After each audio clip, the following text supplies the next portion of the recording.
오늘은 요한복음 1장 40절로 42절을 통해서 장차 계바라는 제목으로 하나님의 말씀을 전하도록 하겠습니다. 장차 계바. 오늘 본문 말씀을 세 가지로 나누어서 정돈합니다. 첫 번째, 지금 감사. 지금 감사. 두 번째, 장차 신뢰. 장차 신뢰. 세 번째, 미래 변화. 미래 변화. 세 가지로 나누었습니다. 전체 제목은 장차 계바이고요. 첫 번째는 지금 감사, 두 번째는 장차 신뢰, 세 번째는 미래 변화. 이렇게 오늘 요한복음 1장 40절로 42절을 분석하며 은혜 나누고자 합니다. 먼저 장차 계바. 오늘 본문에 나오는 그 말씀에 대한 내용을 먼저 생각을 합니다. 요한복음 1장 42절에 예수께로 오니 예수께서 보시고 이르시되 내가 요한의 아들 시몬이니 장차 계바라 하니라. 계바는 번역하면 베드로라.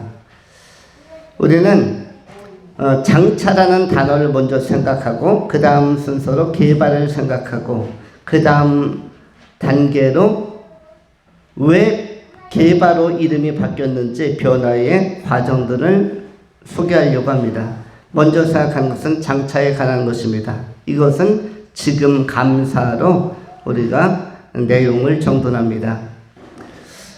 오늘 본문에서 예수님은 시몬을 보면서, 요한의 아들 시몬을 보면서 너는 이름을 장차 계바라고 할 것이다.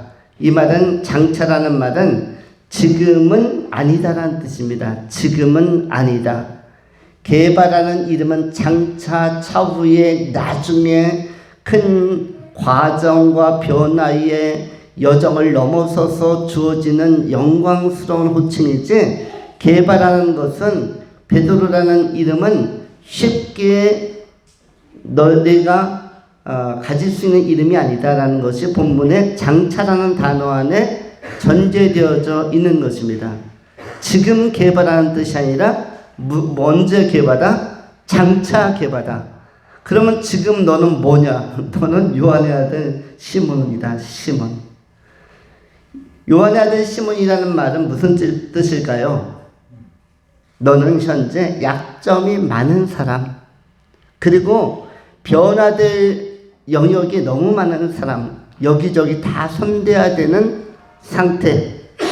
너는 한두 군데 꼬매가지고는 수습이 안 되는, 여기저기 다 터지는 존재. 내 인생을 보니까 여기저기 다 손대고 수정하고 손질을 해야 되기 때문에 어디서부터 손댈지 모르는 그런 자연인, 속성상으로도 굉장히 많이, 기질적으로도 엄청 많이 다루어져야 하고, 이것이 누구다? 너의 현주소, 너의 삶의 현 상태. 이것이 바로 시몬인 것이죠. 요한의 아들 시몬. 요한복음 21장에서 예수님께서도 디베랴 바닷가에서 예수님을 만나서 베드로가 대화를 나눌 때 베드로야 계바야 라고 이야기하지 않고 뭐라고 부릅니까? 첫 이름을 기억하게 해줍니다. 요한의 아들 시몬아, 요한의 아들 베드로야 이렇게 부르질 않고요. 요한의 아들 계바야 이렇게 부르지도 않고 요한의 아들 시몬아 이렇게 부릅니다. 이건 뭐죠? 처음 믿었을 때 변화되지 않았던 너, 그리고 그 수준에서 많이 수많은 과정과 여정과 경험이 있었음에도 불구하고 크게 변화되지 않은 너를 갖다 뭐라고 표현하는 거죠? 시몬이라고 자꾸 예수님께서 환기시켜 주는 것입니다. 너는 신앙적 기초부터 새롭게, 너는 그리스도 메시아에 대한 감각과 관계와 고백부터 새롭게 정립해야 할 필요성이 있는 복음이 무엇인지 구원이 무엇인지 예수가 누구인지를 다시 정립해야 할 자리에 서야 되는 너라는 존재로 게바시 베드로라고 부르지 않고 요한의 아들 시몬아. 21장의 시간 시점에서 거꾸로 역으로 내려가서 1장 42절에서 처음 만났을 때에 그 자리로 환원시키는 것이죠. 그러면서 내가 나를 사랑하느냐, 내가 나를 정말 메시아로 믿고 그리스도로 믿고 나를 따르겠느냐, 아니면 몇 년 전처럼 나를 처음 만났던 요한복음 1장의 자리로 들어가서 그때처럼 주저주저 하겠느냐 라고 점검해 주는 것입니다. 왜냐하면 시몬, 요한의 아들 시몬은, 이 베드로는 며칠 전에 다구는 밤에 도망갔던 사람입니다. 도주했던 사람이고, 또 예수의 십자가와 부활 전에 굉장히 변심을 해서 흔들흔들했던, 그래서 예수의 볼 낯에 면목이 잘 안 서는 송구한 마음이 있는 사람이 누구였다? 바로 베드로였던 것이죠.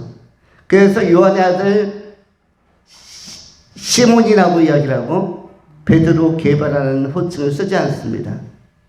우리는 베드로가 더 널리 알려진 그리고 익숙한 호칭이죠. 당연히 베드로야 잘 지냈니? 베드로야 네가 나를 사랑하느냐? 이렇게 물어야 되는데 베드로란 이름은 꺼내질 않습니다. 게바란 이름도 꺼내질 않고 어떤 호칭을 꺼내죠? 바로 요한복음 1장 40절에 나오는 요한의 아들 시몬이란 이름을 꺼내서 처음 예수님 만났을 때에 그 단어를 꺼내서 불러줍니다. 그러면서 베드로가 이제는 신앙적으로 자리를 잡아야 된다는 사실을 깨닫게 해주면서 네가 나를 진실로 사랑하느냐 라고 3번에 걸친 문답을 하게 되는 것입니다. 우리가 세례 받을 때나 아니면 학습 같은 걸 받을 때도 문답을 하죠. 그런 것처럼 예수님께서 요한복음 21장에서 제자 문답, 신앙적으로 자리 잡아야 할 것에 대한 질문을 요한의 아들 시몬아 네가 나를 사랑하느냐? 주여 그러하외다. 이것을 3번에 걸쳐서 반복해서 확인시키는 것입니다. 자, 그렇다면은 게바의 문제, 베드로의 문제는 장차의 문제이고 현재는 어떠한가? 지금은 어떠한가? 지금은 흔들리는 갈대와 같고 바람에 그야말로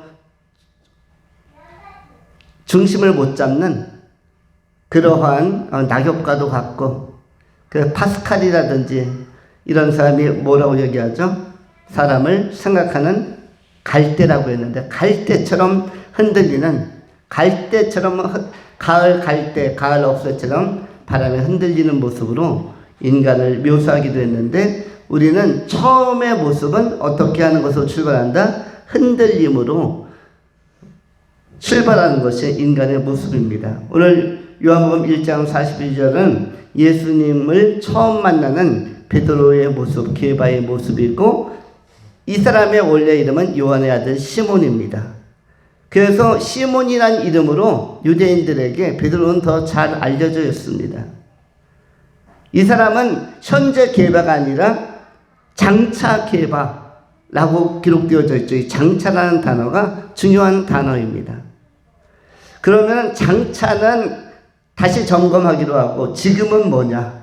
현재는 무엇인가? 현재 속에서도 바로 이 시점을 갖다 지금이라고 하는 것이죠. 현재는 흘러가게 되어져 있습니다. 현재는 흘러가기 때문에 뭐와 같으냐면 어떤 강물이 있으면은 강물의 흐름이 있죠. 저기 한강이다, 낙동강이다, 강물이 흘러간다, 섬진강이다, 강물은 참 파랗고 좋다. 하지만 내가 보고 있는 그 시점의 파란 강물은 내가 말 끝내는 동안에 그 자리에 있습니까? 아니면 벌써 지나가서 흘러내려갔습니까?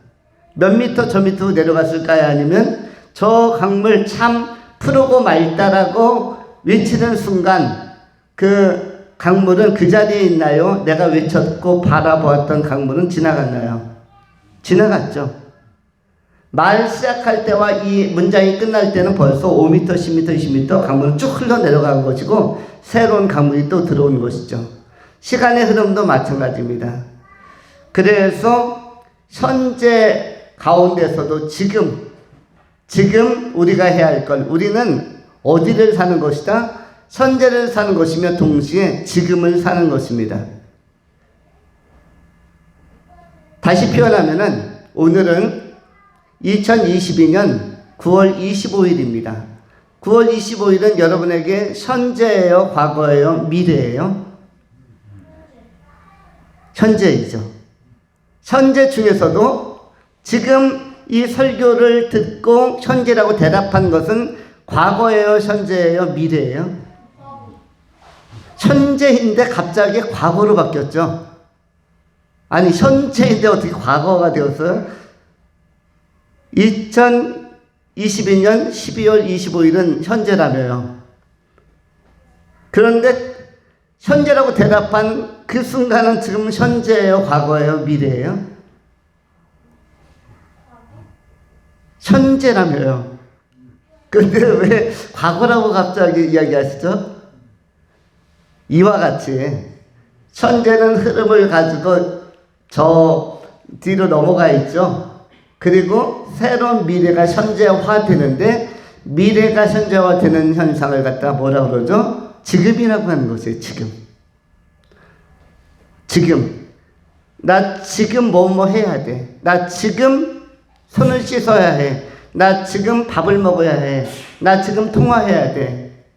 나 지금 빨리 나가봐야 돼. 지금이라는 것은 뭐다?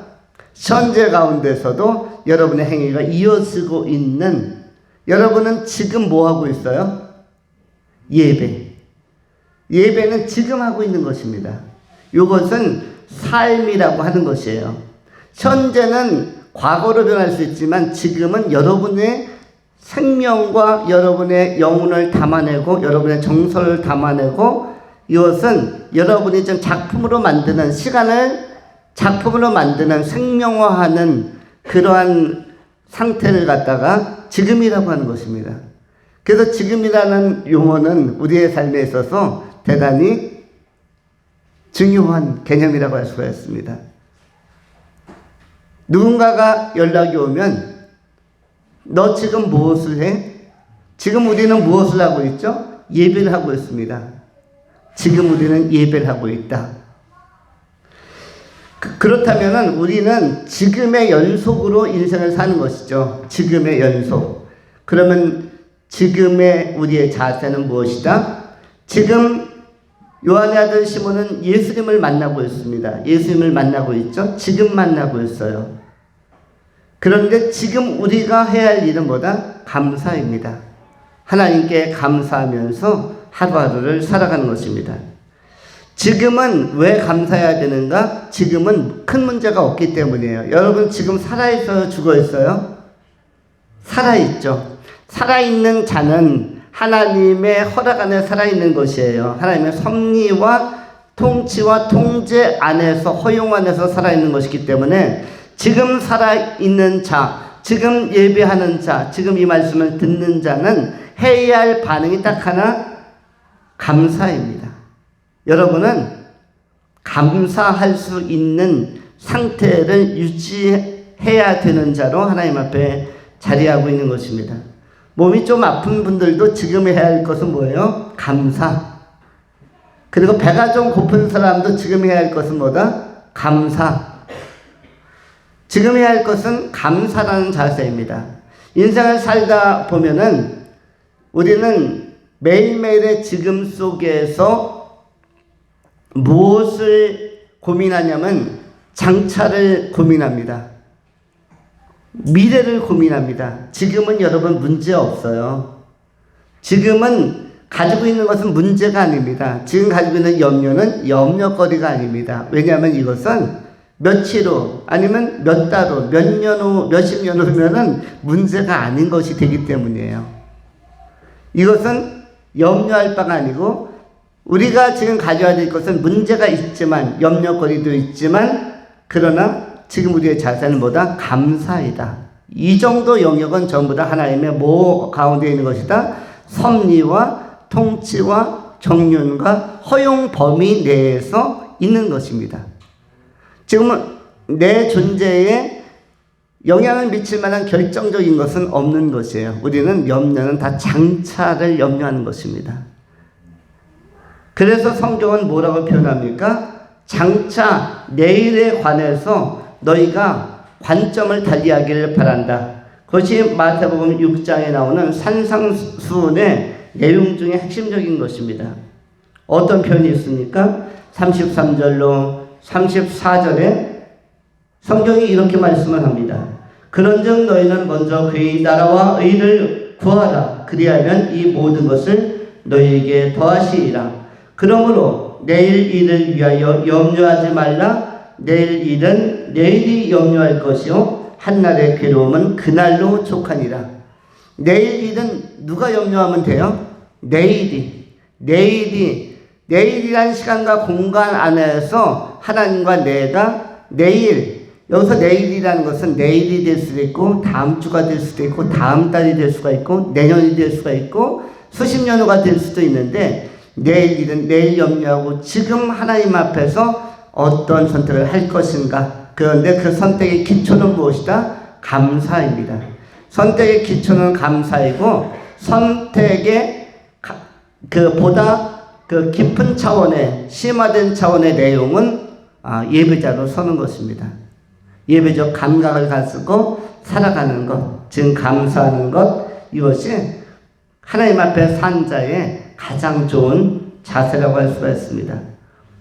제가 23년 전에 있었던 어떤 교회에서 의정부에 있는 어느 교회에서 3명의 여자 집사님들, 신실한 집사님이 찾아왔어요. 상담을 하겠다고. 그런데 이분들이 공통적으로 고민을 많이 가지고 있었는데 여러 가지 고민을 가지고 있었습니다. 어떤 분은 자기의 그 삶에 약간 우울한 감정이 와서 고민이었고, 어떤 분은 가정적으로 굉장히 어려운 식구들을 만나서 고민이었고, 어떤 분들은 시댁 식구들과 너무 안 맞아서 고민이었고, 어떤 분은 남편분이 너무 힘들게 해서 고민이었고, 그러면서 이분들이 공통점이 무엇이었냐면은 삶을 여기까지만 살아도 천국 갈 수 있습니까? 라는 질문을 하는 거예요. 여기까지만 살아도 저 구원받을 수 있나요? 여기까지만 산다는 게 뭐예요? 그 당시에 그분들의 나이가 40대 후반이었어요. 그러면은 아니 50도 안 되신 분들이 여기까지만 살다니요. 누가 봐도 신실하고 그리고 뭐 좋은 이미지를 가진 분들인데, 여기까지라는 단어는 그 다음에는 이걸 쉽게 번역하면 뭐예요? 죽음, 사망, 자살 이런 것 아니겠어요? 근데 여기에서 끝낸다면 구원을 받을 수 있나요? 달리 표현하면 자살하는 사람도 구원받을 수 있나요? 이 질문을 하는 것이에요. 그런데 이분들이 한 3분 정도가 공통적으로 저한테 상담을 했습니다. 그래서 제가 어떤 답을 했을까요? 자살은 죄입니다. 이렇게 이야기를 하지 않았고, 그것은 하나님께서 좋아하지 않는 방식입니다. 너무 소극적이다. 그래서 이 문제를 기도하면서 풀 것이 아니면 잠깐 제가 추천할 테니까 단기 선교사로 나가라. 해외 선교 현장에 가면은 당신도 인재다. 당신도 잘 준비된 보물이요. 해외 현장에 가면 예수 믿는 집사님 수준이면 굉장히 귀한 분이다. 동료 목사님들이, 친구 목사님들이 선교사로 전 세계 40여 개국에 나가서 그야말로 복음 전하기 위해서 최선을 다하고 있는데, 아프리카든 아니면 저 동남아든 아르헨티나나 브라질이든 러시아든 어디든 좋다. 선호하는 국가로 가라. 잠깐 일상에서 손을 멈추고, 그리고 지금 약간 고통스러운 문제를 큰 문제로 생각하지 말고 있을 수 있는 또 감당할 만한 시험이라고 생각하고 잠시 방향을 전환해서 아프리카 케냐로 또 세네갈로 아니면 조금 유럽풍이 좋으면 독일이나 이탈리아도 괜찮다. 그곳에도 선교하시는 동료 목사님들이 있고 한인 목회와 한인 선교하시는 분들도 있고 일본도 있고 얼마든지 있기 때문에 인도네시아도 있고 나가라. 단기적으로는 1년 나가라. 가정적인 것 또 집안의 관계 등 것들 너무 고민하지 말고 쿨하게 나가라. 나가면 일용할 양식에 관한 것이든 인간 관계에 관한 것이든 문제가 문제되지 않는다. 거기에서 강한 영성을 키우면서 거기서 봉사하고 복음으로 섬기면서 하나님 앞에 탁 붙어있으면 견고하게 붙어있으면 이 땅에서 가지던 소소한 문제들 그것으로 죽음을 거래하고 죽음 쪽으로 방향을 틀려고 했던 그 모든 문제는 다 풀릴 것이다. 1년 가지고 문제 해결될 것 같지 않으면 5년 있어라. 5년 가지고 있지 문제가 그래도 안 풀리면 10년 있어라. 또는 평생 있어라. 하나님 나라에서 상급도 클 것이며 이 땅에 있는 것은 전부 하나님께 맡겨라. 이것이 세상을 중간에 마치는 것보다는 지금 꽃다운 날에 마치는 것보다 훨씬 더 멋지고 적극적이고 능동적인 자세가 아니겠느냐. 제가 이렇게 상담을 했습니다. 그리고 이분들은 2년 후에 제가 추천한 신학대학교를 갔고 나중에 대학원을 다 들어갔어요. 그리고 이분 세 분이 다 목사님이 되었어요. 저보다 목회를 더 잘합니다. 한 분은 여자 목사님 의정부에서 그 목사님이 돼가지고 교회를 세웠어요. 그래서 약간 불우한 분들, 심지어는 노숙인데 이런 분들 잘 케어하고 봉사하면서 따뜻한 손길로 지금 좀 굉장히 많은 부흥을 이루고 의미 있게 쓰임을 받고 있습니다. 제가 노예에 갔다가 이분을 만났어요. 노예에 갔다 이분을 만났는데 옛날에 집사님이었지만 상담할 때까지만 해도 제가 어떻게 부르겠습니까? 목사님이라고 부르죠. 실제로 그래서 제가 상담하고 삶을 거기서 끝내려고 했던 분이 목사님이 되어서 저와 함께 지금도 같은 노예에 있어요. 두 분은 한 분이 인천에서 목회를 하고 있고 한 분은 저 강남에서 청년 담당 그 부목사님으로 활동하는 것을 또 보게 되었습니다. 삶은 이렇게 커 보이는 문제도 실제적으로는 큰 문제가 아닐 수가 있습니다. 지금 감사하는 마음 가지고 조금만 능동적인 믿음의 자세를 가지면 더 많은 열매를 맺을 수 있고 더 보람있게 열매를 맺을 수가 있는 것입니다. 예수 믿는 그리스도인은 전보다 선교 현장만 가도 뭐다? 문제가 있든 없든 고민이 있든 없든 전보다 보배롭고 존귀한 하나님의 일꾼들이다. 우리는 그런 가능성 전체가 다 가지고 있는 것입니다. 우리는 지금 감사하면서 범사에 감사하면서 남은 세계를 믿음 가지고 살아가실 수 있기를 축원합니다. 두 번째로 장차 신뢰에 관한 것입니다. 우리는 지금에 관하여 나누었고 두 번째는 장차입니다. 오늘 본문에 나오는 이 장차라는 단어, 장차 42절에 뭐라고 되어 있냐면 장차 개발하고 되어 있죠. 그러면 개발한 뜻은 무엇입니까? 시몬이라는 말은 많이 흔들리다, 기분에 따라서 움직이다, 감정에 따라서 던지다, 이런 것인데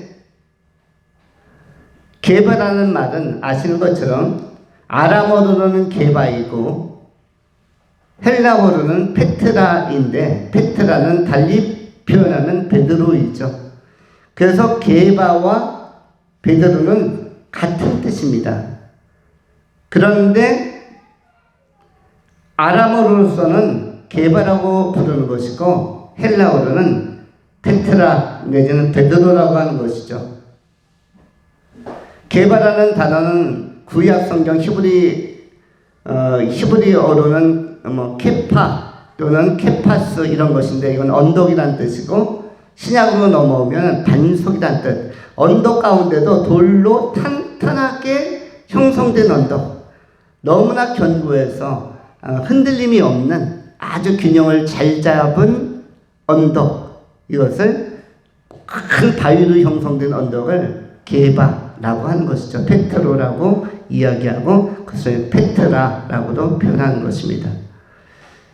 마태복음 16장 16절로 18절에도 여러분이 잘 아시는 예수님과 베드로 사이에서의 고백을 잘 알고 계십니다. 마태복음 16장 16절부터 19절 사이에 성경이 이렇게 기록을 합니다. 시몬 베드로가 대답하여 이르되 주는 그리스도시요 살아계신 하나님의 아들이시니이다.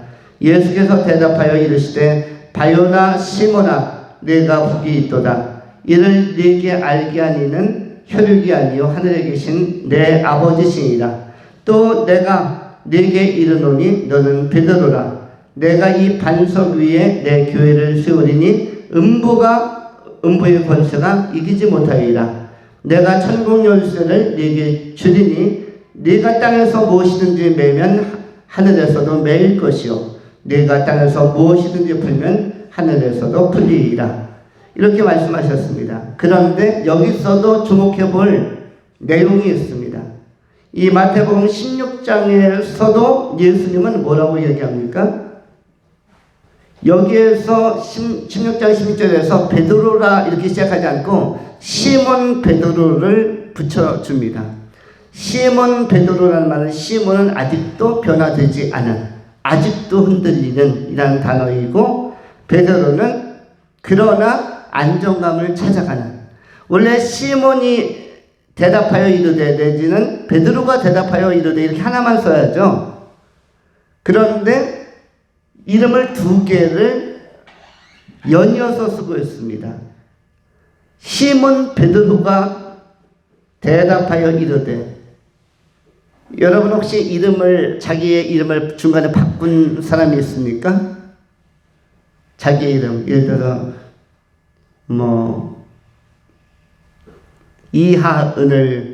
이하루라고 이름을 바꾼다면 이름을 하은하루 이렇게 부른다. 하은하루 오늘 출석했네요. 이건 어때요? 그런데 원래는 이름을 하나만 쓰는 거죠. 하은이면 하은이, 하루면 하루 이렇게 써야 되는데 하은하루. 근데 본문에 나오는 시몬 베드로는 뭐예요? 시몬이면 시몬, 베드로면 베드로 이렇게 불러야 되는데 시몬과 베드로를 같이 부르고 있습니다. 이것은 좀 이상한 것이죠.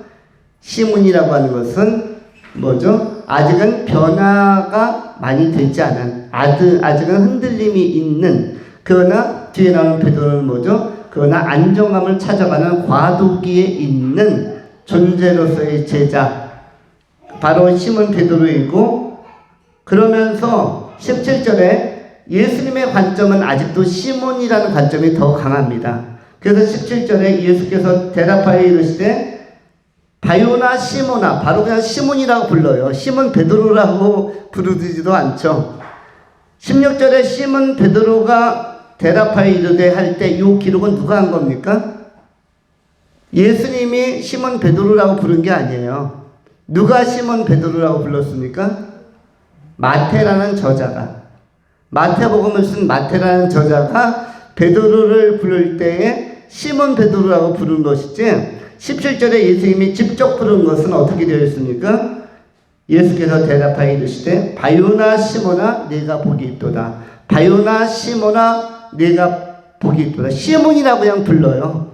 베드로 게바라고 부르진 않고, 아직도 복음 안에 자리 잡지 못한, 아직도 안정감을 찾지 못한, 그리고 여러 가지 감정적 기복이 심한, 기질적 기복이 심한, 그리고 세상적인 요소로 말미암아 염려도 많이 하는, 그러한 또 죽음도 두려워하는, 십자가도 두려워하고 로마인들, 유대인들의 평판도 두려워하고 한 여종의 시각도 내가 예수를 따르는 자가 아니냐라고 물었을 때 흔들릴 수 있는 요소를 가진 자가 뭐죠? 시몬인데 바로 그 수준의 모습을 누구나 한눈에 알아보고 있어요. 예수님께서는. 그래서 바로나 시몬아 네가 복이 있도다 이렇게 표현하고 있는 것입니다. 그러나 언젠가는 뭐뭐하다 변화될 수 있는.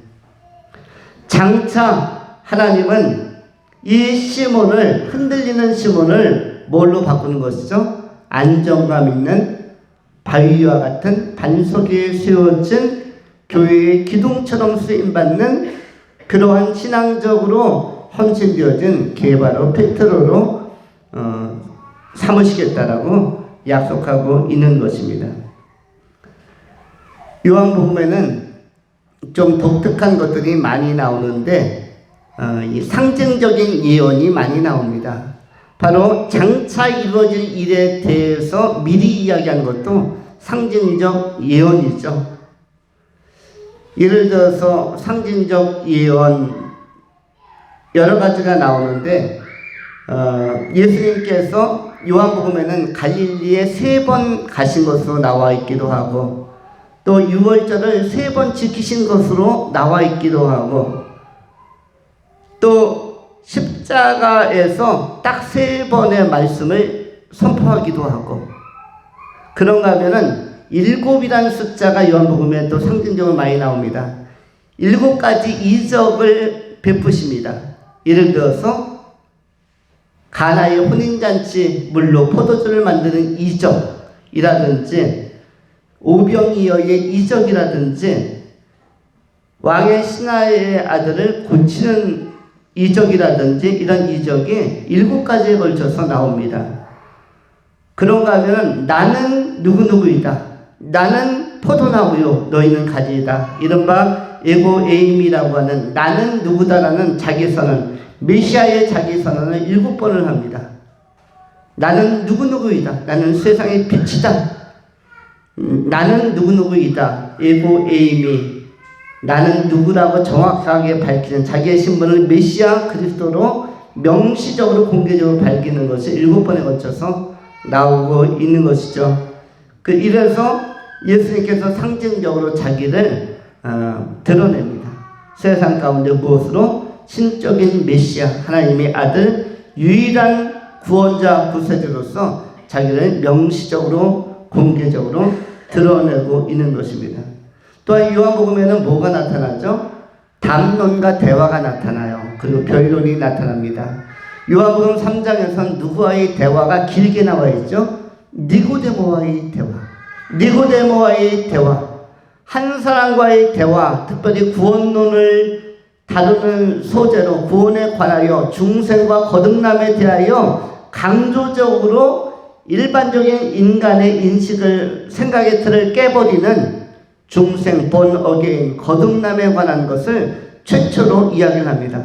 여러분 거듭남이라는 단어가 성경에서 어디에 그렇게 많이 나옵니까? 구약 성경에서 보셨습니까?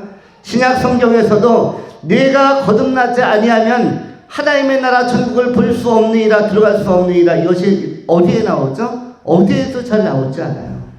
왜냐면 일반적으로 믿으면 구원, 예수 믿으면 구원 이렇게 받아들이긴 하지만 거듭나야 천국을 볼 수 있고 거듭나야 들어갈 수 있다는 것은 어디에만 나옵니까?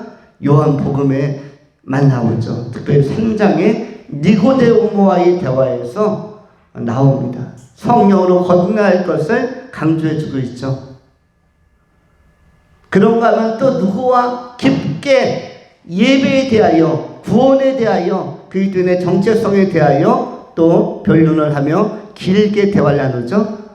요한복음 4장에서 사마리아와의 여인과 수가성의 여인과 깊은 대화를 나누면서 하나님의 영이시니 예배하는 자가 영과 진리로 예배할지니라. 이렇게 예배의 개념에 대하여 구약의 전통적인 제사의 개념에 유대적 관념에 사로잡혀 있던 사람들에게 바로 성서적 예배, 또 하나님께서 기뻐하신 예배의 개념을 주입시켜 주시고 환기시켜 주시고 알려주고 계신 것입니다. 이런 것들이 어디에만 나오는 것이죠? 요한복음에만 나오고 있어요. 그래서 요한복음에는 이런 상징적인 예언 내지는 예증 또 변론적인 설득적인 예수님의 깊은 그 구정의 열정과 예배에 대한 중요성을 알려주고 있는 특성이 바로 요한복음에 잘 나타나고 있기도 합니다. 또한 요한복음은 믿음을 엄청나게 강조하는데 믿음, 피스테스라고 하는 페이스라고 하는 믿음에 대하여 엄청나게 강조하면서도 한 번도 명사로 믿음이란 단어를 쓰지 않는 특성을 가지고 있습니다. 믿음이란 단어가 한 번도 안 나오고 다만 믿는다, 믿으라, 주 예수를 믿으라 또는 나를 믿는 자는 멸망치 않고 영원한 생명을 얻을 것이다. 나는 길이요 진리요 생명이니 나는 부활이요 생명이니 나를 믿는 자는 하고 나오죠. 죽어도 살 것이며 살아서 믿는 자는 영원히 죽지 아니하리라. 이렇게 믿는다, 믿는 행위, 믿는 삶에 대한 역동적이고 동적인 것들을 강조하는데 이게 98회나 나옵니다. 그런데 믿음이라는 속고화된, 정형화되고 개념화된 형식적 믿음에 대해서는 다루지를 않습니다. 믿음을 강조하는 어떤 복음서보다 믿음에 대하여 강조하고 있는데, 그런데 믿음이라는 외형적이고 형식적인 것은 잘 다루지 한 번도 사용하지 않는다는 특성을 가지고 있습니다. 예수님이 원하시는 것은 참다운 믿음입니다. 나다나엘을 보고도 너처럼 순전한 사람을 내가 본 일이 없다. 그리고 요한복음에 많이 나온 것이 진실로 내가 내게 이르노니, 진실로라는 단어를 반복해서 많이 쓰고 있습니다. 참다운 믿음, 진실로의 믿음, 진정성 있는 믿음, 생명을 얻을 수 있는 믿음, 영생을 얻을 수 있는 믿음을 요한복음이 굉장히 강조하고 있는 것도 보게 되었습니다. 베드로에게 또 많은 제자들에게 당시의 군중들에게 진실로 참된 믿음을 요청한 것처럼 예수님께서는 우리에게도, 오늘 현대에 사는 우리들에게도, 이 말씀 듣는 우리들에게도 참다운 믿음, 진실한 믿음을 요청하고 촉구하고 계신 것입니다. 우리도 남은 생애 동안 우리를 크게 변화시켜 주실, 장차 우리 안에 엄청난 변화를 일으키실 하나님의 따뜻한 사랑과 또 우리를 향한 열정을 기억하면서 우리도 믿음 가지고 예수님을 신뢰하고 진실한 믿음 가지고 주님을 기쁘시게 하여 드리는 깊은 감사와 고백을 가지고 천국에 다 들어가는 부활이요 생명이신 예수로 말미암아 천국의 백성이 되는 영광스러운 자녀들이 다 될 수 있기를 축원합니다. 마지막 세 번째로 미래 변화입니다. 미래는 무엇인가? 결정적인 시간입니다. 결정적인 시간일 뿐만 아니라 결정되는 시간, 모든 것들이 완전히 결정되는 시간이 미래입니다. 미래는 두 가지이죠. 두 가지 차원이 있죠. 특별히 미래는 변화를 예견하고 변화를 예고하고 변화를 예상케 하는 시간들이 미래인데, 미래는 점진적인 미래가 있고 또 하나는 결정적 미래가 있습니다. 완성형 미래가 있어요. 진행형 미래가 있는 것이고, 현재 진행형적 미래가 있는 것이고, 완성형적, 결론적, 결정적 미래가 있는 것입니다. 점진적 미래라는 것은 과정을 가진 미래입니다. 과정과 내용을 가진 미래이고, 그리고 결과적 미래는 무엇입니까? 결론을 가진 미래입니다. 무엇을 의미합니까? 여러분은 미래에 무엇을 할 것이며 미래에 무엇이 될 것이며 미래에 어디에 있겠습니까? 라고 할 때 이 미래는 두 가지 내용이 있다고 했죠. 하나는 점진적 변화의 과정을 가진 미래, 하나는 결론적 결과를 의미하는 미래라고 이렇게 이야기했죠. 그럼 점진적 과정이 있는 미래는 무엇을 의미하냐면 여러분의 삶의 미래입니다. 내년, 후년, 5년 후, 10년 후, 20년 후, 30년 후, 50년 후, 그것이 바로 점진적인 미래, 점진적 변화의 과정을 가진 미래입니다. 그 미래 또한 누가 이끌어 가시는가? 하나님께서 이끌어 가시고 성령께서 이끌어 가시고 예수님과 함께 풀어가야 할 미래입니다. 여러분, 지금 우리는 감사해야 한다고 했죠? 미래는 무엇으로? 위임하면서 맡겨야 됩니다. 미래는 어떻게 하면서? 위임, 맡김으로. 우리가 마태복음 6장에서도 확인하는 것처럼 미래는 하나님 앞에 완전히 맡기고 가는 것이 좋은 것입니다. 미래에 대해서 우리가 완전히 신뢰하고, 하나님은 현재 지금도 나의 하나님이시지만, 나를 사랑하는 하나님이시지만 미래에도 나를 지금 못지않게 더욱더 사랑하시는 하나님, 지금도 나를 책임져 주시는 하나님이시지만 미래는 더 완벽하게 책임져 주시고 돌보아 주시고 공급하시는 하나님이시기 때문에 미래도 역시 맡기고 가는 것이 좋은 것입니다. 우리는 아무것도 염려하지 말고 오직 기도와 간구로 하나님 앞에 마땅히 아뢰 것을 아뢰면서 나아가면 되는 것입니다. 히브리서 12장 1절에 나오는 말씀과 같이, 이러므로 우리에게 허다한 구름같이 둘러싼 증인들이 있으니 모든 무거운 것과 얽매이기 쉬운 죄를 벗어버리고 인내로서 우리 앞에 당한 경주를 경주하며 믿음의 주요 또 온전케 하신 이인 예수를 바라보자. 그는 그 앞에 있는 기쁨을 위하여 십자가를 참으사 부끄러움을 개의치 아니하셨다라고 선언하고 있습니다. 믿음의 주요 또 온전케 하신 예수를 바라보며 미래는 믿음 가지고 정진해 가는 것입니다. 우리가 과정으로서의 미래는 끊임없는 변화의 과정, 우리는 이것을 성화의 과정이라고 하는 것입니다. 힘든 일도 나를 성화로 이끌며 기쁜 일도 나를 성화로 이끌 것이다 라는 확신을 가지고 모든 것이 합력하여 나를 뭘로 이끈다? 성화로, 거룩한 변화로 이끌어갈 것이다.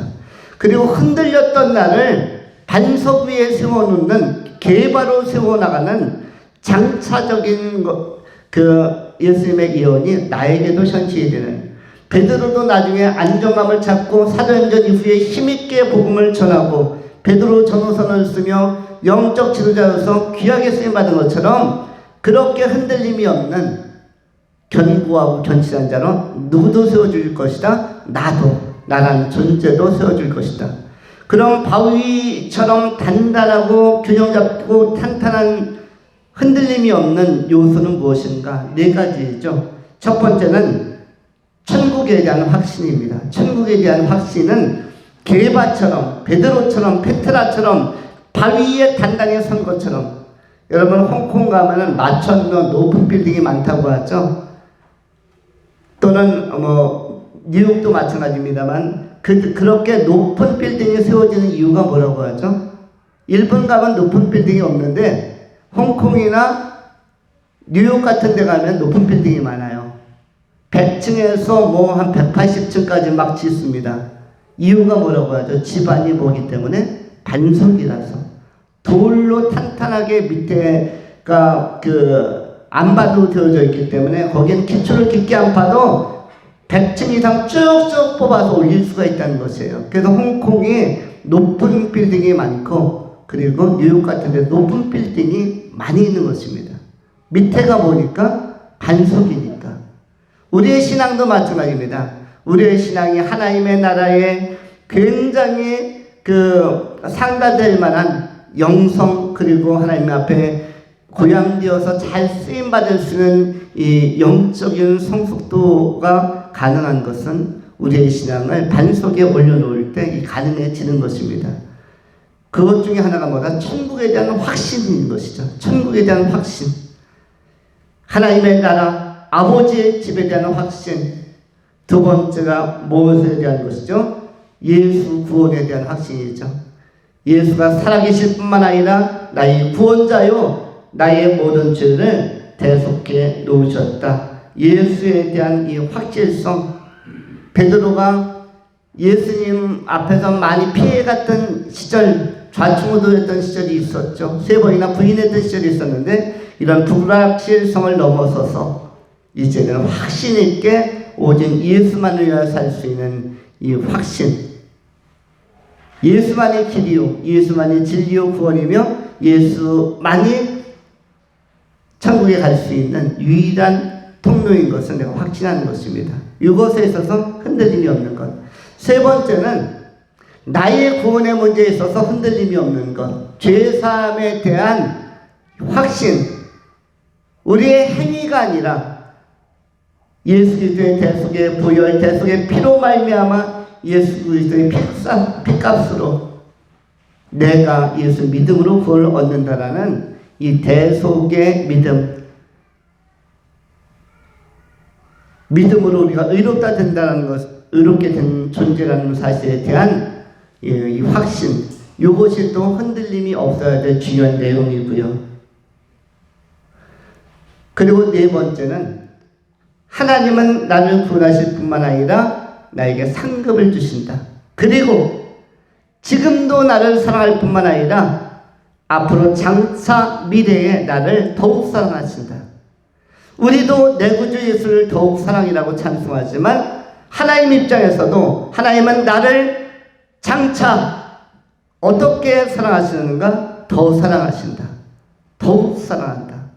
우리가 내 구주 예수를 더욱 사랑 고백하는 것처럼 하나님께서도 하나님의 자녀, 하나님의 아들, 딸들을 더욱 사랑, 더욱 책임지시고 또 더욱 책임져 주시고 더 채워주시는 것입니다. 그래서 이 땅 속에서도 책임져 주시고 사랑으로 확신케 하시고 천국에서는 상급도 주시는 것입니다. 이 네 가지를 반석 위에서 탄탄히 붙들고 살아간다면 하나님을 기쁘시게 하여 드리는, 그리고 결론적으로